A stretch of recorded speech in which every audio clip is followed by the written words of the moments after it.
It is just preseason.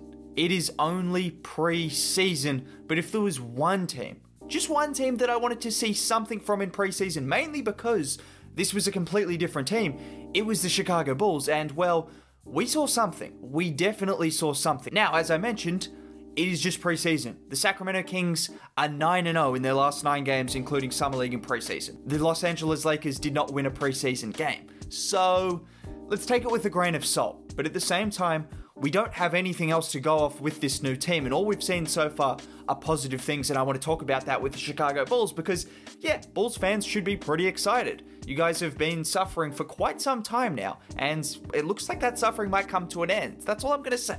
Now, before I go any further, if you could drop a like on the video, subscribe to the channel if you are new, that would be much appreciated. It's free, it's easy, it helps out. I make content like this pretty much every single day, so you may as well do it. But anyways, enough about that stuff. Just talking about the Bulls, as I mentioned before, this was the one team that I needed to wrap my head around, and I'm sure that's the same for everyone, whether you're a Bulls fan or not. We didn't know how this was going to work. We still don't know how it's going to work. It's just preseason. I'm not going to say that any more times. I've already said that like 4 times. We needed to wrap our heads around what this team would look like, and well, so far, they've looked pretty damn good, and not just on one end of the floor, which we didn't really question, was the offense in question.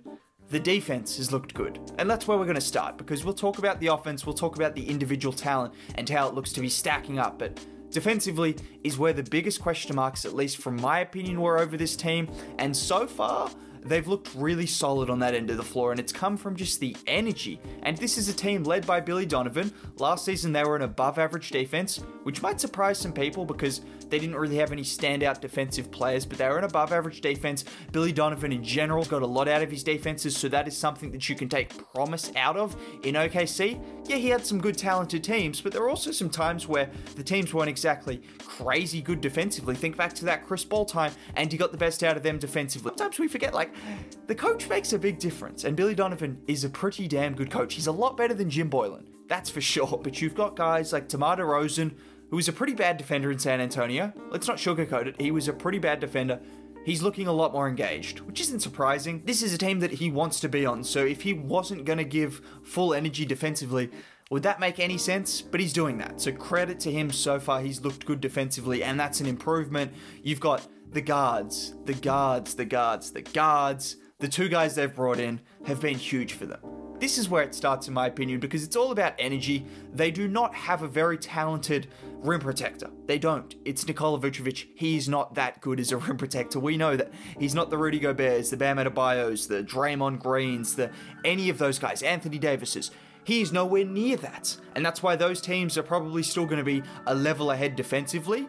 But if you've got the energy that you're getting from a DeMar DeRozan, a Zach Levine who wants to be a better defender, and now getting guys like Caruso and Lonzo Ball coming in who have brought the energy. Let's start with Lonzo Ball because in preseason, he's been the second coming of Michael Jordan defensively. Do I expect that to continue? No, I don't, but it's just worth noting that he has averaged 2.5 steals and under 2 blocks a game. That's kind of ridiculous. That is kind of ridiculous. And as someone who watched pretty much every Pelicans game last year, I can say it's not a fluke that he's been really good defensively.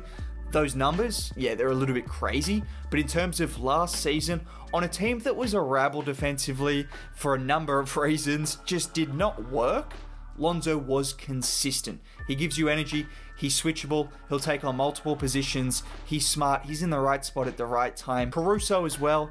Some people laughed at the contract Caruso got. This guy's gone from a meme, a very overused one, but a meme, to now, he's just a really good role player. Like, if you haven't accepted that by now, you're going to accept that this season because he's going to get more of a role than he did for the Lakers. He's going to be that 6th man for this team off the bench.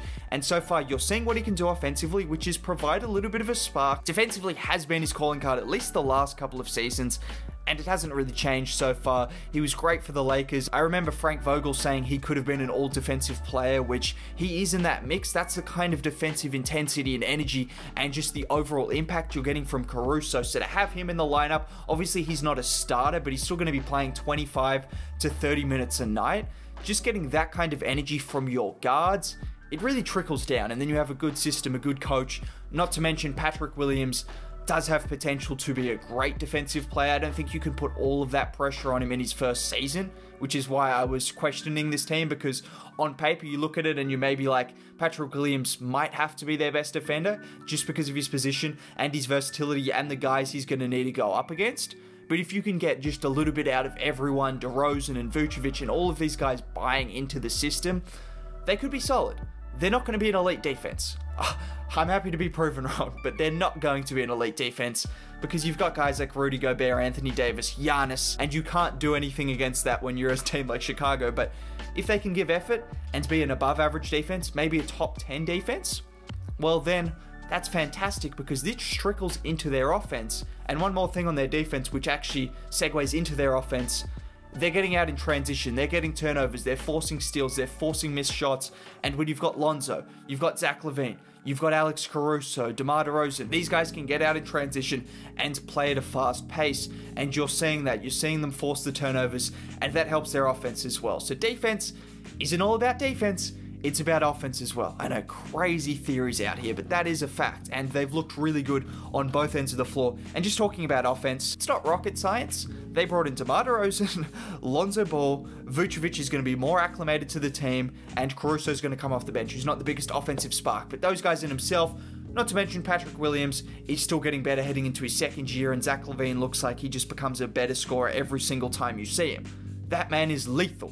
This team already last season, in the selected games they had with Vucevic and Levine on the court at the same time, well, they were a good offense. No, they were one of the better offenses in the league in those games. So now you add in DeRozan, you add in Lonzo, you add in Patrick Williams hopefully getting better, and is it a surprise that this team looks like it's going to be a good offense? Will we be surprised if they're one of the best offenses in the league? No, that's why I'm putting so much of an emphasis on the defense, because if they can sort that out, well, the offense should figure it out. Now, there are still some question marks. You look at their bench unit, they've got Caruso, who does provide a spark, but they don't have much scoring there. They really don't have much off the bench. So that's where you're going to need someone like, say, a Zach Levine, who can carry that load, and that is where you get a guy like DeRozan. It just helps out a ton because all of a sudden Zach Levine's with the second unit, DeRozan's with the first unit, you've got Lonzo, you've got Vucevic, you've got scoring and playmaking and creation all across the board. But if you can have a Levine with the second unit and just have those guys bringing defensive intensity and spotting up and shooting, Levine can do the rest. That man is a bucket. He's one of the best scorers in the league. They should really be able to put that question mark to bed because everything else they're doing so far has looked good. You've got the Lonzo Ball connection. Lonzo Ball is someone that can spot up and shoot, but it also can create. Zach Levine, do I need to say anything about Zach Levine?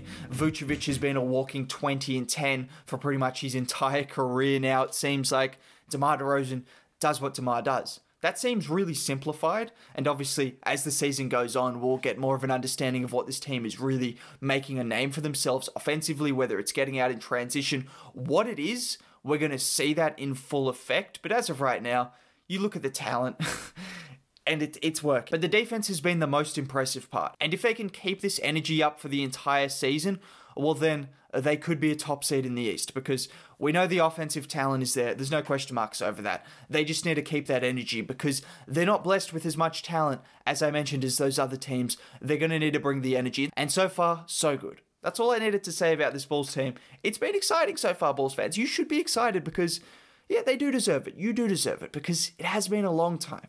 It has been a very long time, and it looks like you finally got yourselves a team and a competent coach. Isn't that beautiful? What if I said that to you 2 years ago?